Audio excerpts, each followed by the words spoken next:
My overprotective husband called me a bad stepmother, so I reminded him about his deranged first wife. I gave my daughter a great weekend and my husband called me a bad stepmother. We got into a big argument and he admitted that he thought I was cheating. And the person that was feeding this information, yes, a part of me did not allow myself to be fully relaxed around her, and I was kind of on guard because she was excessively nice at times, but I never imagined her dislike to run this deep. It was normal for her to call me names behind my back, say I was not on their level, and tell my husband that I was using him for his money, even though till his latest promotion I was making more than him. He always joked to mention in front of his family that I was the breadwinner. Now it makes sense why?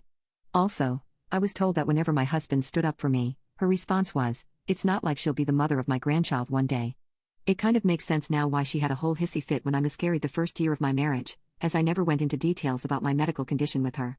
I just mentioned I couldn't have a child of my own. Another thing was last year's Mother's Day, my stepdaughter asked her grandma she could get a gift for Mom. She refers to me by my first name and never have I heard her call me Mom. Her grandmother went on to explain that she should never call me Mom because I'm not her actual mother, I'm just Mila. I fully believe this because I remember it being around the time that my husband asked me how would I feel if his daughter referred to me as Mom. Her latest scenario was telling everyone that it's suspicious how sometimes I asked her to babysit my stepdaughter for a bit after school even though I'm working from home. Despite the fact that I stole her time with her grandchild. Yes, there were a couple of months, I was so busy with the project that even watching over her while I worked from home was not even an option. I can only imagine how she twisted this.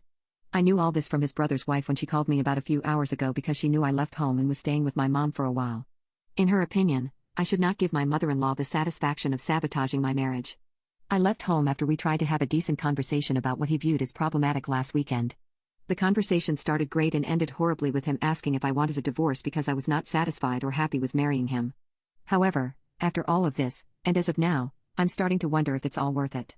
To be honest, if I knew from day one that she talked about me like this, I wouldn't have gone through with a marriage or even a relationship to start with. I feel like I was lied to in a way. I also do not understand why did my husband not talk to me about any of this. If it's his way of keeping peace between me and his mother, then it's not appreciated. I'm almost tempted to just call him and tell him that it's either he cuts his mother off from our marriage or at the very least expects me to not have any relationship with her, or everyone should go on their separate way. What's my best course of action here?